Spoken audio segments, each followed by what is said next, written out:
Hey baddies, welcome back to the show. Our guest today is AmyJill, or AJ, Levine, who is a Jewish scholar of the New Testament and professor at Hartford International University for Religion and Peace. And today's topic is on anti-Semitic or anti-Jewish sentiment or theology in Christianity. We discuss how defining anti-Semitism is pretty difficult, how understanding Jesus' Jewish context is imperative to understanding Jesus. We touch on Jesus' relationships with women and how the feminist Jesus came about. And finally, we hear AJ's vision for how Jews and Christians can relate to one another. I have been sitting on this episode since July of 2023, so nearly 2 years. And part of why I haven't released it sooner was because the timing didn't feel right with the ongoing genocide in Gaza. I didn't want to give the impression that by doing an episode on anti-Semitism that I was pro the state of Israel's actions of apartheid and genocide against Palestinians. Then I came to the realization that not releasing this episode holds up a false dichotomy, that you can't at one time be against Palestinian suffering and Jewish suffering.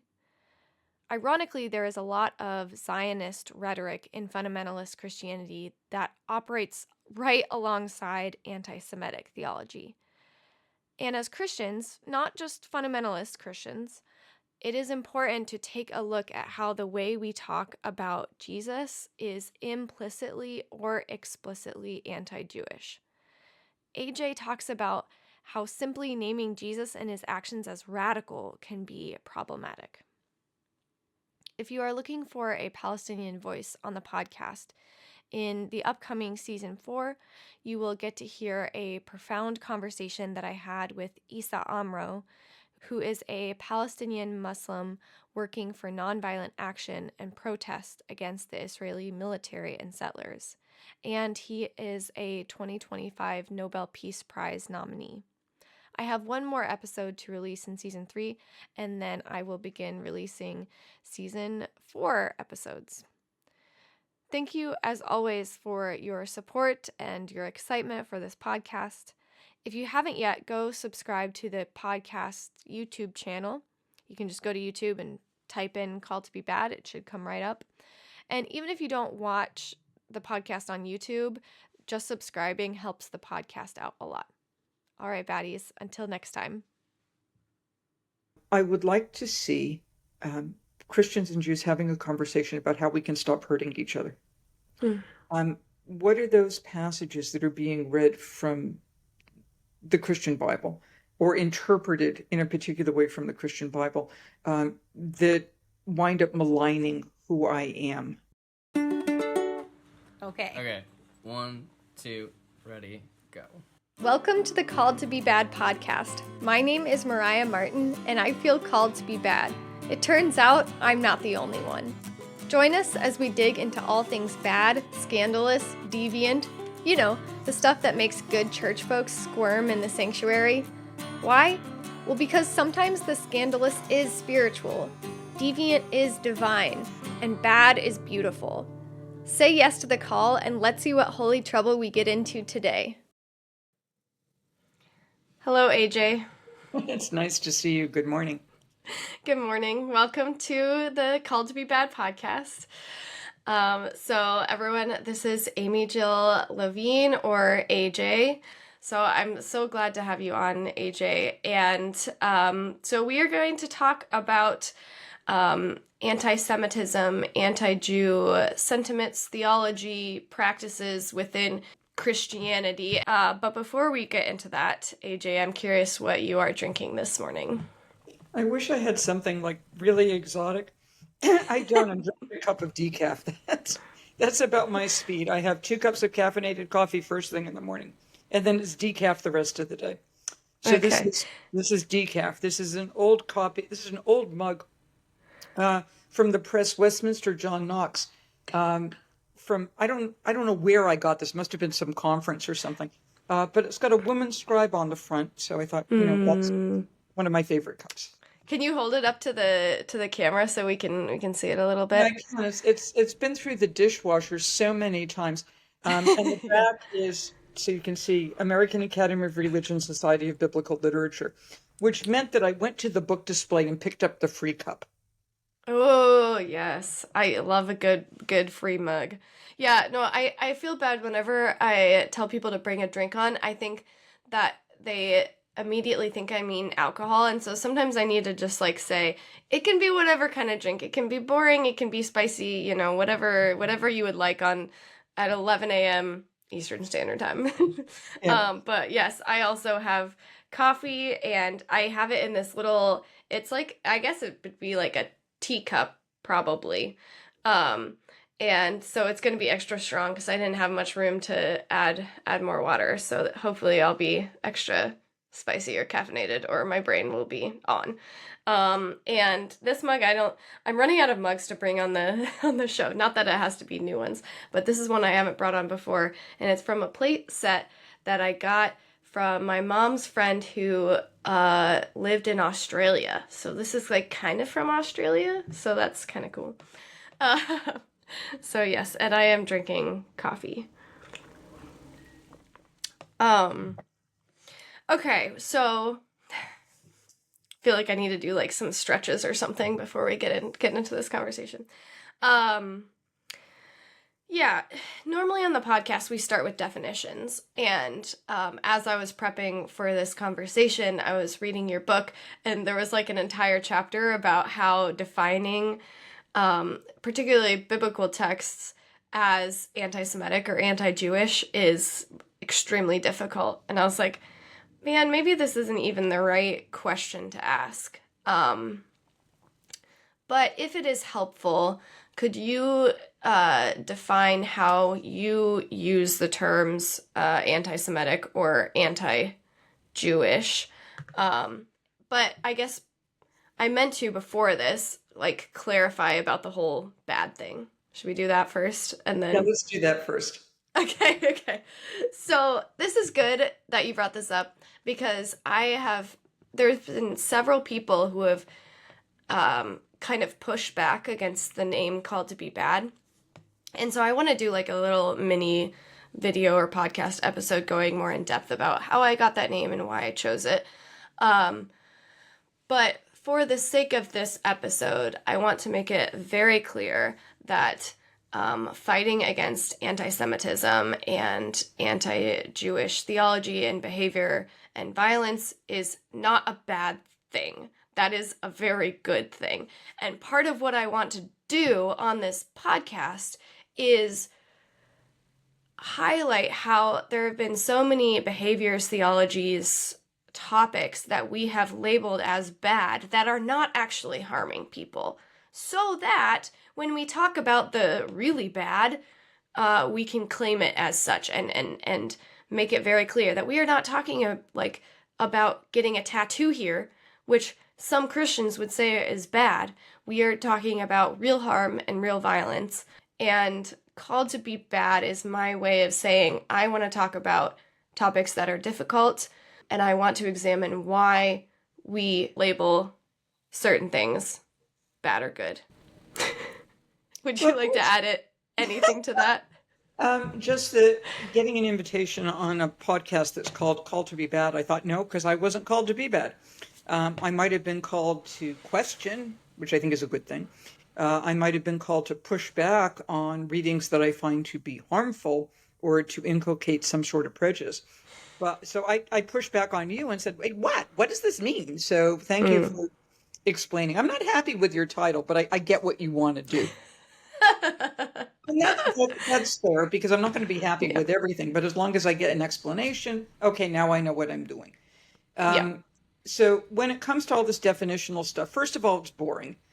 Second of all, a number of scholars who spend a lot of time with definitions. So you have an entire chapter on definitions. You don't learn anything at the end. And the third, because people define terms differently.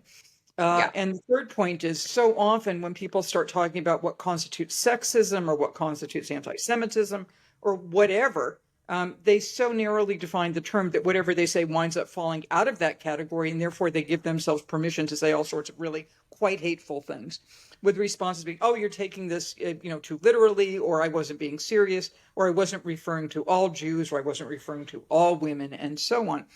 So all this definitional stuff can just get in the way. And it's not just when we're talking about the Gospel of John's passion narrative or Matthew's depiction of the entire people. The text is all the people. The Greek, Matthew is written in Greek, and the Greek is paulos, which means all the people, saying, "Let his blood be on us and on our kids." So we're not talking about just those things, but even more broader stuff. There are debates today about to what extent is criticism of modern Israeli policy anti-Jewish or anti-Semitic, or in what cases is just good criticism.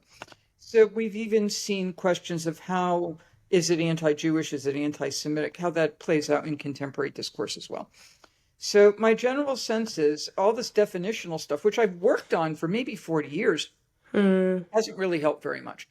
And it may be the case, as inexact and kind of lacking in academic rigor as it may be, that defining whether something is anti-Semitic or sexist or homophobic or ableist or whatever is kind of like the old Supreme Court definition of pornography. I can't define it, but I know it when I see it. And then it becomes a matter of, well, if I see something to be offensive and you don't, or vice versa, then the response is not, no, it's not, right? Because that's stalemate.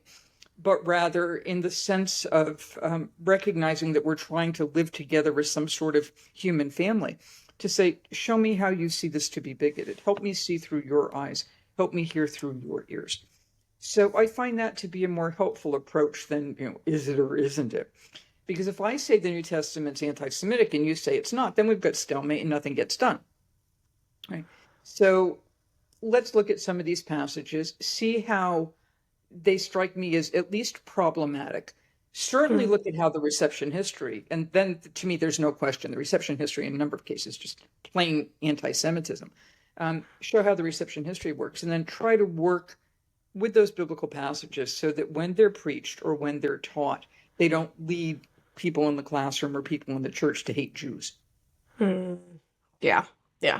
No, that's a very helpful distinction. We don't want to get into that tug of war of who gets to define what,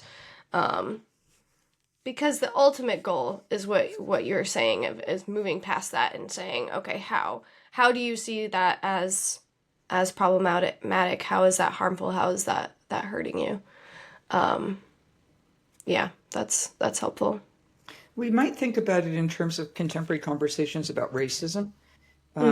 So that if a person who codes white is told that was a racist comment, what we have then is what some people have called fragility. The "I didn't mean it," "you're overreacting." My kid learned African drumming in 3rd grade. I mean, whatever it is, so that you kind of disqualify yourself from any sort of racism, as opposed to, oh, I hadn't realized that. Help me to phrase this better. That's the type of response that I would like to have here. And my former colleague, Dale Andrews, who taught homiletics, who's now deceased, talked about calling people in rather than calling people out. So instead of saying, boy, what a stupid comment, or what a anti-Semitic comment, or what a racist comment, which just puts people on the defensive, say, can we talk about what you said? Because that struck me as really problematic. And then it's that calling in and attempting to engage in some sort of education with love, or what academics call a teaching moment, rather than just making you feel stupid or bigoted or being put on the defensive. Yeah. And that then can lead to much more, I don't know, fruitful learning, or just an openness to take it deeper. I really appreciated when you spoke at AMBS how you said, we are not going to get anywhere as Jews and Christians if we are not willing to come to the table. If Christians are not willing to be honest and transparent and say, there's a possibility here that this entire tradition that I've come from, or at least specific theology that I have preached, has been problematic. And just from both sides being able to come together. And that was like, okay, yeah, let's do this. Let's do this work. Because this kind of conversation, I had giggled when you spoke and you said something about how a lot of Christian seminaries don't have like a class on Judaism, or there might be some like breakout seminar or something where the local rabbi comes in. And I giggled because that was so true for my experience, at least classes that there could have been classes that I didn't realize or didn't take. But this conversation was not happening while I was in seminary, which was like 5 to 7 years ago. And yeah, it's needed. And it's needed not just on an academic level. That's why I wanted to bring on the podcast so that, I don't know who all is listening. There might be some academics on here or otherwise, but yeah, I'm just rambling at this point, but basically I want to enter into this. I want to do this. You're like, yeah, of course you do. That's why you brought me on. I'm not sure that Christian seminaries require an individual course in Judaism. They got enough Christian stuff to cover, with the number of credit hours that you have to take. And you also have to learn all sorts of other things like church history and theology and ethics and polity and how to run a service and how to fix a budget. There are a lot of things that people in seminary need to learn. But I do think it would be appropriate that the Jewish context of Jesus were explained. Because if you get the context wrong, you're going to get him wrong. And the same thing or that Jewish interpretation of what the church calls the Old Testament would be explained.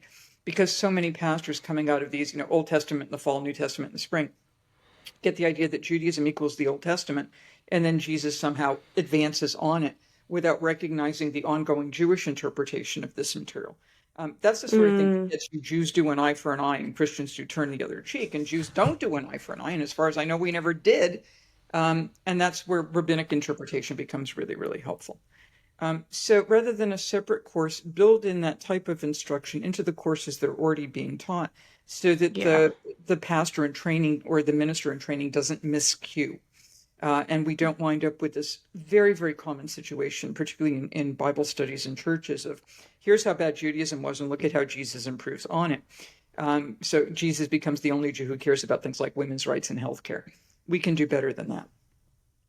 Yeah. And there's an element of that I particularly want to dig into, that I've experienced a lot. But before we get into that, I want to hear some of your story, how you got to this place, how you decided, as a Jewish person that you wanted to learn more about, Jesus, New Testament. And you had a particular story that, really struck me from the beginning of your The Misunderstood Jew book that I wondered if it would tell and kind of give some of your perspective. Yeah, well, there are a couple of formative moments when I was a kid that set me on this path rather than going to law school, which is what my mother wanted me to do. And when I was a kid, I grew up in a predominantly Roman Catholic neighborhood. In fact, the first person who registered to me as a Protestant, like Presbyterian or Methodist or something like that, I met when I went to college. So, I knew there were these things who weren't like fundamentalist evangelical, because I had one friend who was that non-denominational church, or Roman Catholic, which is pretty much what all of my other friends were. So I originally thought of Roman Catholicism as very much like Judaism. And this is what my parents taught me when I was very little. We worship the same God, the one who created heaven and earth. We pray the same prayers, like the Psalms. We take authority from the same set of scripture, whether it's Genesis or, the book of Esther or whatever. And my Christian friends thought that a Jewish man named Jesus and a Jewish woman named Mary were very, very important. So my initial sense of Christianity, which meant Catholicism, was it's like Judaism. And then we have some stuff and they have some different stuff. Like we have Hanukkah and they have Christmas, and we have Passover and they have Easter. And that meant to me things like Santa Claus and tinsel and trees and bunnies and jelly beans. So, I mean, that was all to the good. And then one day this little girl said to me on the school bus, I was 7, she said, "You killed our Lord." And I said, "I didn't kill anybody, because if you did, you would know." And she said, "Yes, you did. Our priest said so." And I thought the reason priests had to wear these special collars was because were the priest to tell a lie, the collar would choke the priest, which I actually think is actually a good idea. I mean, No. put a little battery pack in there. I think Invent that. that Make a patent on that. I floated that idea a couple of year ago to the U.S. Conference of Catholic Bishops, just as like, let's try it, but they weren't interested. Too bad. Too bad. So, so I thought, because I'm this rational kid, right? The priest said I killed God. The collar doesn't kill the priest. Therefore, by the transitive property of deicide, I must be guilty of killing God. I get off the school bus, I'm crying, and it's early 1960s, and my mother meets me at the bus stop and says, "What's wrong?" I said, "I killed God. The priest said I killed God." My mother, it took her a while to figure out exactly what had happened. Then when she got this figured out, assured me that God was doing just fine, which was, to my 7-year-old heart was very, very good news. And as I found out later, she made a few calls to the local diocesan office. Something called Vatican II had already started, but one of the last documents of Vatican II, the date is October of 1965. So you now can get an idea of how old I am, because I came in under that. A document called Nostra Aetate, Latin for "in our time," proclaims that Jews at all times and places cannot be held responsible for the death of Jesus. Right? In other words, I wasn't there. Right? And that creates a substantial change in Catholic religious education, which then began to trickle down to a number of Protestant denominations. But I came in before that document was promulgated, and I could not understand how this tradition that had the bunny and Santa and the same God and a Jewish guy named Jesus and the same prayers and the same books was saying horrible things about me personally. So I announced, you can probably tell I'm an only child, I announced to my parents that I was going to religious education class with my friends. We all went to public school, so religious education class was after school. I'm going to religious education class with my friends. I'm going to find out where this hateful teaching came from. I'm 7 years old, and I'm going to end anti-Semitism, because I thought it was a translation problem. Because I was going to Hebrew school after school, right? And in Hebrew school, you learn Hebrew. And nobody told me the New Testament was written in Greek. I figured they were all Jews. They are. I'd fix the translation problem because I'm good at languages. And then I'd go on to do other things. I was at the time learning how to knit, which I still do. Right? So very big into like knitted sweaters and whatnot. And I started going to catechism, to religious ed class. And I liked it. The nuns and the lay teachers who were teaching the class loved me because I'm the only kid who wants to be in religious education class after school. And I just liked the stories because they sounded like stories I was hearing in the synagogue. Yeah. So that's how I got interested in it. The only reason I could make a career out of this is because Christians, Catholics, and then Protestants welcomed me and were willing to answer my questions and did not dismiss me. So part of what I do, in fact, most of what I do, is in terms of reciprocity. If people in the Christian churches had not shown me the grace to welcome my questions and to respond to me honestly when I said, "Boy, this text is really hard," instead of saying, "No, you're overreacting," say, "Yeah, no, let's talk about that." So what I do in reciprocity is you welcomed me into your churches and then subsequently into Christian-based classrooms or to talk with the Anabaptists at the seminary. So since you've welcomed me, what I can do in response is say, "Thank you for that welcome. Now we can have an honest conversation." Yeah. Oh, your little 7-year-old self has my whole heart of just, being so earnest and curious, and like it just shows you like kids just don't understand. Yeah, they often view life through a lens of like, I don't know, without harm, or like what there's no malintent here, yeah, I would have been the same way. I would have been the one kid that wanted to be in religious studies class. Yeah, and the sad thing is it hasn't gone away. So that when my children were little, from my daughter, and this is when we lived in Pennsylvania, at the daycare, one of the little girls at the daycare said, "I can't play with you because you're a Jew." I think, oh my gosh, right? My daughter was born in 1986. I mean, so it really hasn't gone away. And I still see it with, I don't have any grandchildren, at least that I'm aware of. Um, but I still see it with some little kids in Christian contexts where little kids will, because I get comments from parents or emails from parents saying, my kid was in first grade and this little girl said to my daughter, you're going to go to hell because you don't believe in Jesus. So this difficult stuff is still out there, which means churches and parents and caregivers are still preaching really, really bad stuff. Yeah. Yeah.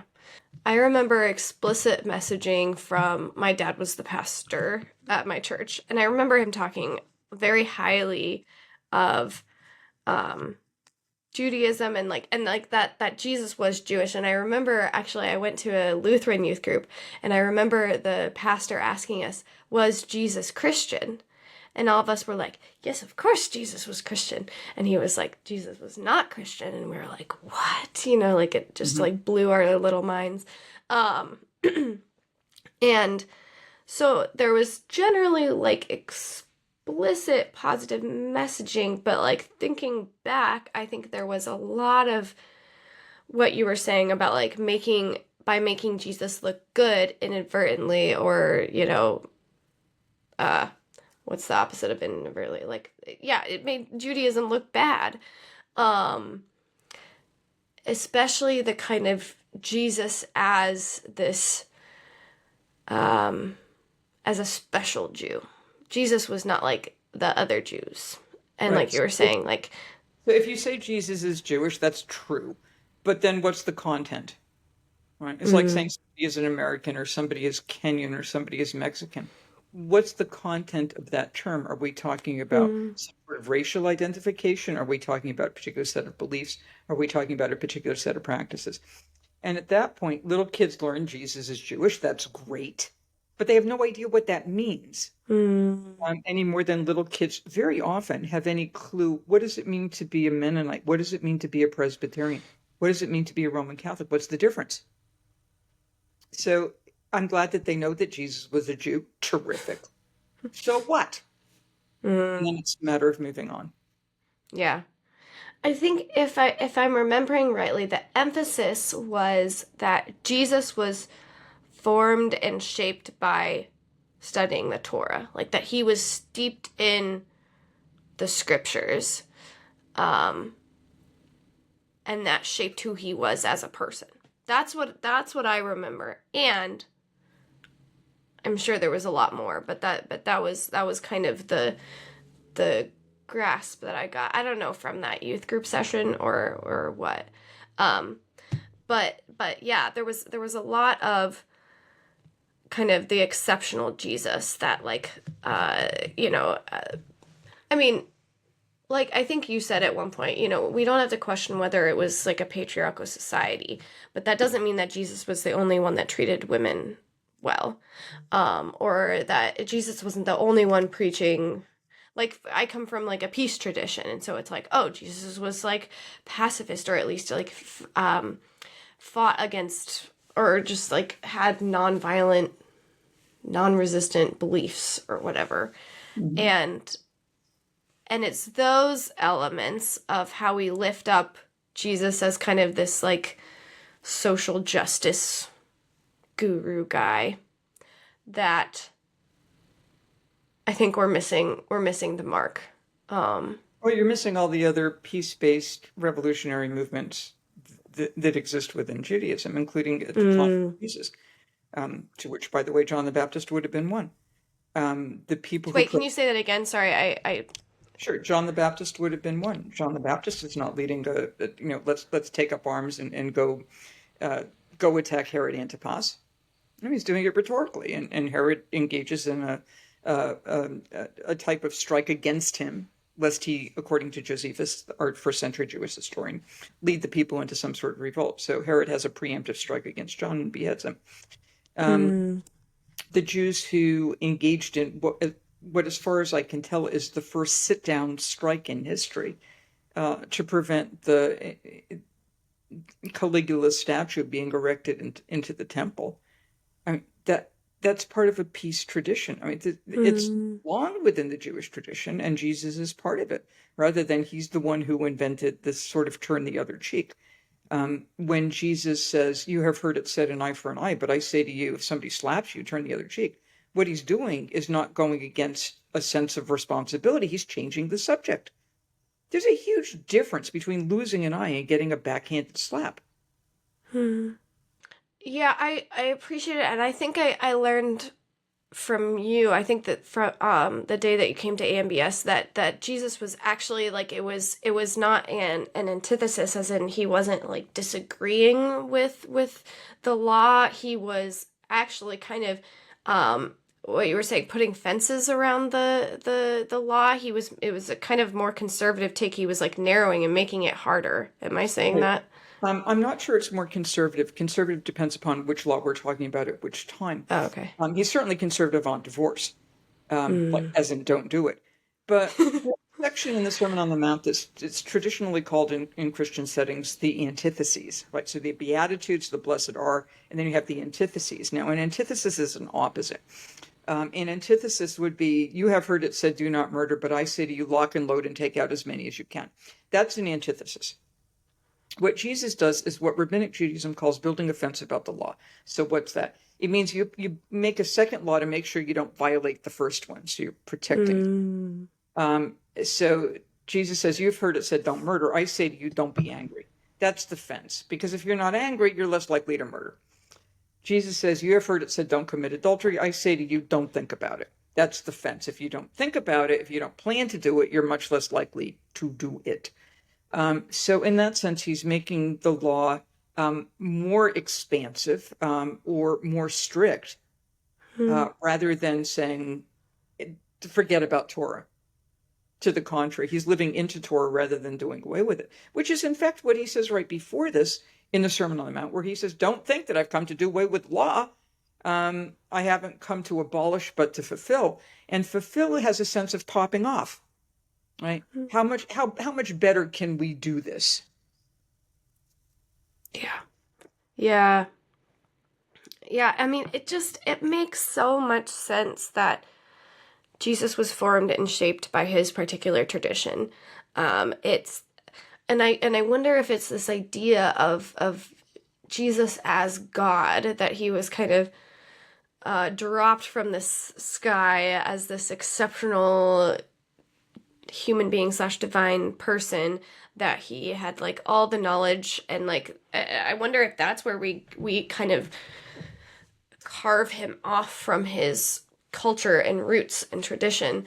But it makes so much sense that he was shaped like that, and that he was not in isolation, that there were other streams moving with him, preaching the same or similar things.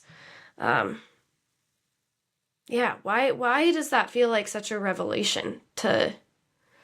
Because Christians want to front load Jesus, and the easiest way of front loading him is to say that he's the only, he's not only the only begotten Son of God, which makes him unique by definition. Nobody else is making that claim, but he's the only Jew who cares about social justice issues that we care about. So I'm teaching at Hartford, and we just finished up a class on the Gospel of Matthew. And I'm reading one of my students' papers, like I thought I had gotten to them and gotten all this junk out of them. And then one of them said, student did a final sermon. And that student was talking about material in the Sermon on the Mount. And said, well, Jesus radically, whenever radical shows up, you can pretty much bet it's going to go wonky. Jesus radically determined that how we function in terms of interiority, our intentions, are just as important as what we do, because otherwise people at the time were simply interested in what you did externally. And I hit the roof. I said, what? Yeah. Why is it that Jews are citing the Psalms, may the words of my mouth and the meditations of my heart be acceptable? Like, that's part of the tradition, with Jesus expanding to be concerned about intention, what Jews would call kavanah, is not unique. So again, it's the sense of, let's make him radical. Well, I'm not seeing it, except in the places where he really is radical. And those are the places where Christians don't want to go, hey, listen to this. Unless you hate your mother and father and wife, you have no part of me. That's radical. Right? Sell all you have and give to the poor. That's radical. but they don't want to go there because that's not hitting the social justice buzz thing. And it's something that people in the churches are not going to do. I would not want a pastor to come into the church and say, by the way, you have to hate mommy and daddy and spouse. I don't think that's helpful. So the parts by the way, the end of the world is coming, and I'm the final judge, and you better get your act together. That's pretty radical. It's not distinct. Other people are making the same claim, but it's pretty radical. People don't want to go there. They want the social justice stuff so they can, leave the church and feel good about their Jesus who's on the right track. So, and stop me if I'm saying this wrong. So it's not that there were elements of Jesus's teaching and preaching that weren't radical. Or did I say that wrong? There are elements of Jesus's teachings that are radical, but he was not necessarily the only one saying this. And so when we put him up on this pedestal as like the radical Jesus, the radical rabbi, that is disregarding that he was formed and shaped by a context, and there were other people, and looking at like the tradition of the prophets, like it's not like he was the only radical one. Yeah. Or just stop using the term radical because it doesn't help you. Okay. And people don't even know. I mean, it's like radical, your head in the ground. Or a sense of it comes from the roots, which is actually what the term means. But since people don't have Jewish roots, the term radical means distinct from everyone else, rather than fully embodying the tradition in ways that perhaps others may not have to the extent that he does. And I would say the same thing about Jeremiah or Amos or Hosea. But that self-critical aspect is certainly part of the tradition. There are some things that Jesus says that are unique. He's the only person I know who says you have to love your enemy. The Jewish tradition says if your enemy is hungry, you've got to provide food. If your enemy loses a donkey, you've got to return the donkey. You can't misdirect the enemy. You have to treat the enemy with full morality. It doesn't say you have to love the enemy. So Jesus is ratcheting that one up a little bit more. And that strikes me as another one of those fulfillment models or building a fence model. You treat your enemy well, then love your enemy, and then of course you would treat your enemy well. That's distinct. But in terms of all this radicality, if the radicality is unlike every other Jew, Jesus talked to women, that's bad history.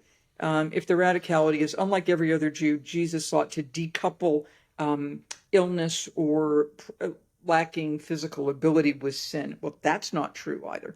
So it's the social justice stuff, which people in the churches appropriately care about, where Jesus gets misconstrued over against his background.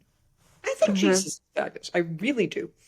I think he's got some brilliant comments to make about how we should love, how we should act, how we should locate ourselves in the world or locate ourselves in relationship to God. But I don't have to make Judaism look bad in order to make those comments look really good. And if I don't have to do that, then I don't see why Christians feel the necessity to do that. Yeah. My brain is going a bunch of different directions, but I was thinking a little bit before we kind of wrap things up.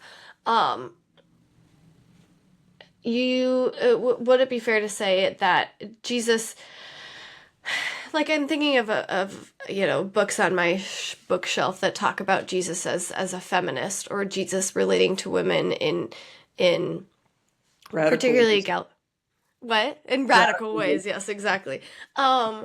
Yeah, I didn't prompt you on this, but do you want to speak into that a little bit? Were there ways that maybe not radical, but different, or was Jesus, I think at one point you said Jesus was being a good Jew in how he related to women, or maybe I was thinking about something else. Do you want to talk about Jesus and women at all? I do. I like talking about Jesus and women. Yeah. I don't think he's radical in his relationship to women in terms of taking their money, because women serve as patrons. So the Gospel of Luke says that it's Mary Magdalene and Joanna and Susanna who are providing for the guys, right? That's called patronage. Yeah. We also have examples from Josephus of women being patrons to the Pharisees. There may be from rabbinic literature a woman who's a Pharisee. The term is perusha, but it could just mean a woman who's a separatist or an interpreter. which could be a Pharisee, we don't know. The women would have sought healings from Jesus. No surprise there. You have examples in the scriptures of Israel where women are bringing kids to prophets and saying, take care of my kid, like to Elijah or to Elisha. Similar things in rabbinic literature. So if Jesus were a feminist, 6 of the 12 slots among the disciples would have been women. There would have been a woman at the Transfiguration. There would have been a woman at the Last Supper. Now, there may have been a woman at the Last Supper. Absence of evidence is not the same thing as evidence of absence. But the Gospels don't tell us that, right? So you have to read them in. That women went to the tomb makes perfect sense, because that's what women did. Probably not to anoint, that they're late, right? You don't anoint after somebody's been entombed. The Gospel of Matthew, which I think gets it right, if the women just go to see the tomb, to make sure that nobody's disturbed it, right? That you wanted to do, in part because people at the time, this is like my gross factor, but people at the time thought that nails that were used to crucify people had magical power. So you did, want to check the tomb, because there are tomb robbers at the time. Interesting. Right. So that a woman was there at the tomb, or even just to go mourn, which is what you get in the Gospel of John. That would have made sense. The places where Jesus is distinct, not unique, but distinct. And this is so obvious to me, but not to my Christian friends. It's a Bible trivia question. With the exception of Mary and Joseph, name a married couple heterosexually married couple who are together and Jesus talks with them. And then you start looking at all these women in the group, and they all turn out to be single. Right? Mary Magdalene, Susanna. Joanna's married, but her husband's not part of the group. Mrs. Zebedee, the mother of James and John, is married. She, according to Matthew, joins the movement. Old man Zebedee's up in Galilee with the boats. Samaritan woman at the well, 5 husbands currently shacking up, and we meet none of those men. The widow of Nain, married. Canaanite lady, puppies under the table, no husband. Hemorrhaging lady, no husband. As far as I know, he's not there. So it looks like there are a lot of single people in the movement. Moreover, Jesus says in the Gospel of Luke, not only do you have to hate your father and your mother, you also have to hate your wife. So we don't have any married couples among the male disciples either. Peter's definitely married because Jesus heals his mother-in-law. But in the Gospels, we never meet Mrs. Peter. Okay. We don't know if any of the other disciples are married, but they probably were. Right.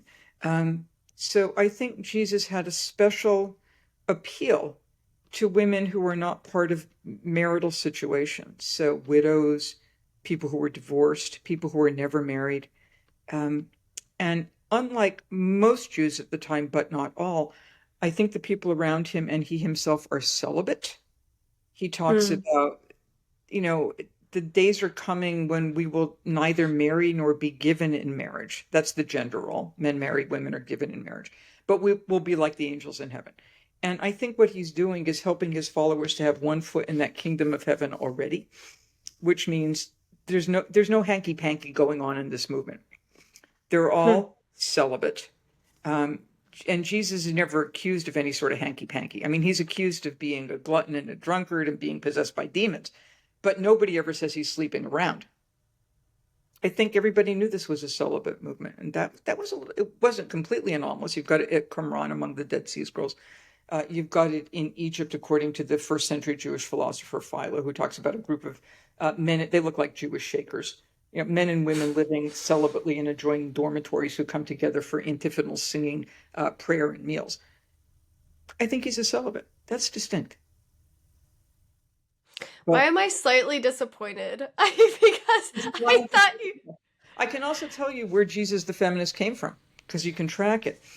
It really... Well, I'm not disappointed because Jesus wasn't feminist. I'm disappointed that Jesus was not, that there wasn't like some hanky-panky going on. Like, I thought you were going to say that they were all attracted to Jesus or something, and I was like, oh my goodness, that's hilarious. And they may have been. He may have had that type of charismatic personality that everybody was attracted to him. Because that's certainly, like the ancient version of Freddie Mercury. I'm thinking about him because there was a thing on him on NPR this morning. I was like, he's attractive to everybody. Yeah. So when Christian feminism really started going, it's good second wave feminism in the late 60s and early 70s, Christian women were wondering how come they weren't getting ordained. And in many denominations, they were not. This is particularly the case in the Roman Catholic Church, also among Episcopalians. So the idea was, if we can make Jesus a feminist, then we have Jesus as leverage, and we can go back to our hierarchies and say, well, Jesus was progressive on women, and therefore you should be too. The problem was they could not find him being progressive on women because there's no evidence for it. Like, he summons no woman from, the communal oven, like he summons Peter and Andrew from the boats, or Matthew from the toll booth. He never says to a woman, you will sit on a throne and judge the 12 tribes of Israel. There are no women in the running to replace Judas, right? So it could, like, the Judas seat could have gone to a woman. So since they couldn't find Jesus being proactive, they had to find something in the culture that suggested he would. At the same time that Christian women were wondering how come they weren't getting ordained, so were Jewish women. So the first modern Jewish woman to be ordained was Sally Pricehan from the Reform movement. That was 1972, right? Reconstructionist Judaism, 1976. So same time period. And what these Jewish women were doing was going to Jewish sources like the Mishnah and the Talmud and medieval commentary to figure out what the problem was, but also to find alternative readings, because you can find pretty much anything in these sources. Why read with this tradition rather than with that tradition? And they flagged all the positive stuff and all the negative stuff, and they published. And then the Christian women went to what the Jewish women were saying, took all the negative stuff, right? Retrojected it back into the first century, made it normative for Judaism, ignored all the positive stuff, and then read Jesus over against this artificially reconstructed Second Temple Jewish setting. That's where Jesus the feminist comes from. An example of that history, an example of citing selectively from Jewish women who are talking about the same thing. So rather than engaged in some sort of sisterhood where we could use resources from both traditions, it was using the Jewish tradition negatively in order to read Jesus positively. It wasn't meant to be anti-Jewish. It was meant to promote the role of women in the church. But that's how it functioned. Yeah. Wow. Yeah, just in the broader feminist movement, how a lot of that progress happened at the expense of other groups of women, particularly more marginalized women. Yeah, that's fascinating. And there was the possibility of Jewish and Christian women coming together. Yeah, that's too bad. Well, it can happen. And so, you and I are talking, and sometimes it does happen, and that's a great thing. Yes, true. It's just too bad that wasn't like that didn't happen and kind of set a precedent for future. So yeah, this is a good dovetail. I asked you what maybe your vision. When I sent you a question, I asked what your vision for like future interfaith conversation between Jews and Christians, and you said, well, that's part of the thing is that it's not necessarily an interfaith conversation. So can you speak on that a little bit? And yeah, what would your vision be for how Jews and Christians can relate? Yeah. Well, I don't think you give up who you are to sacrifice who you are for the sake of interfaith relations. That's not helpful. And I'm not interested in lowest common denominator. Well, we all agree on blah, blah, blah. You can start there. But the most important thing is actually to be able to discuss the differences so that a person from one tradition can say to the person on the other, well, I don't agree with you, or that doesn't work for me, but I can see how you get it. I can see the logic, and I can appreciate how that works. I don't want to talk about just sort of interfaith, because faith signals to me belief systems. And that gets involved with theology and sin and atonement and Christology and the Holy Spirit and all that other stuff. For me, I'd rather have a conversation between Jews and Christians, because, we're not the same entities. So as soon as we start talking about faith traditions, that's a Christian term. Right? I don't think being Jewish is primarily a faith tradition. There's a faith there, but that's a very limiting way of understanding peoplehood. Yeah. It's like talking about people from Sweden as a faith tradition. Yeah, there's more than that. So part of it is just we get to know each other as Jews and Christians. Then I'm going to talk about Jewish-Christian dialogue rather than even interreligious dialogue, but then we're still being restricted to a religion, which in the United States tends to be a belief system. Yeah. So let's talk about Jews and Christians and then understand why we approach things so differently. And that would be like Americans talking to people from Germany. Right? So why do we see things differently? on what it is, nuclear power, immigration, whatever. I would like to see Christians and Jews having a conversation about how we can stop hurting each other. What are those passages that are being read from the Christian Bible or interpreted in a particular way from the Christian Bible that wind up maligning who I am and what my tradition is? And that comes primarily from ignorance. What are the things that I may be saying in my Jewish Bible study or in the Jewish liturgy in the synagogue that would make Christians feel uncomfortable? And then how can I improve the system so that Christians would feel more welcome rather than be uncomfortable? That requires having those difficult conversations. Well, would you have is there anything we didn't touch on that you want to bring up or cover? Any kind of final thoughts? For people who might be listening who are teachers or pastors, picture me sitting in the back of your pew when you teach or preach, and don't say anything that will hurt me or my kids, or if I ever have grandchildren, my grandchildren. When you talk about the Jews, we're not an abstract category, we're real people. Or you talk about the Pharisees, we're not an abstract category. If you claim to love Jesus, which most Christians do, then I think it behooves you to know something about the time and the place where you lived. In the same way that if you claim to love your spouse, you want to know, well, where'd you go to elementary school and what's your favorite sports team and do you like beets? Right, know something about that background, know something about what we share in common, as well as not only how we differ, but why we differ. Yeah. There's an old proverb, I think I put it in Misunderstood Jew, that frequently gets cited about these two Russian guys. I'm not Jewish, Russian guys. And one of them says to the other, Ivan, do you love me? And Ivan goes, of course I love you. And the first guy says, Ivan, do you know what hurts me? And they said, well, no, how would I know that? And Ivan says, how can you say you love me if you don't know what hurts me? It's a little manipulative and a little sappy, but I think it's helpful. Mm-hmm. Yeah. Know what hurts your. Yeah. Now I want to know what Jesus's favorite food was and if he liked beets. I think he liked bread, wine, and fish. Yeah, that's fair. Yeah. Well, yeah, thank you so much for coming on. We normally end the podcast with a blessing.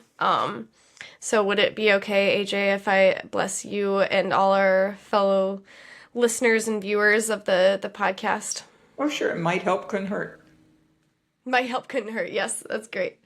No, I'm overthinking my blessing. No, okay. AJ and all of you viewers and listeners, may you go from this conversation inspired to learn what could hurt your neighbor, your sibling, no matter their background. May we be inspired to learn what makes us distinct and beautiful.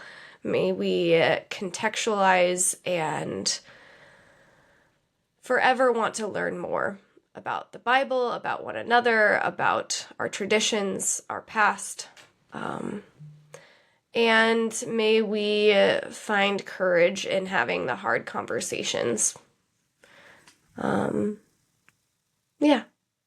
Amen. Yeah. Yeah, well, thank you for coming on. This was helpful and exciting, and it did feel like we were just sitting having coffee and talking about these things, even if they aren't bad, but some bad, some good, some, in between. So happy to do it. And if your listeners, viewers have questions, they can always email me. That's easy enough to do. Yeah, I always forget to do the good podcaster thing of saying, where can we find you? If people want to reach out, how can they do that? Where do you have an online presence? That what is your current work that you're excited about? That kind of thing. Yeah, I have a Facebook page, but I don't know how to access it. Because when Facebook first started, I had friends who went down that Facebook hole, and I haven't seen them since. So I figured I better not do that. But I do have a Facebook page that my daughter manages. So if there's something I need to respond to, I will respond. It may take 24 hours. You can reach me through my Hartford International University email address, which you can find on their website, or through Vanderbilt University Jewish Studies and Divinity School. You can find me there as well. Okay, excellent. That's all for this episode of Called to Be Bad. Keep being your bad, beautiful selves, and I will see you next time.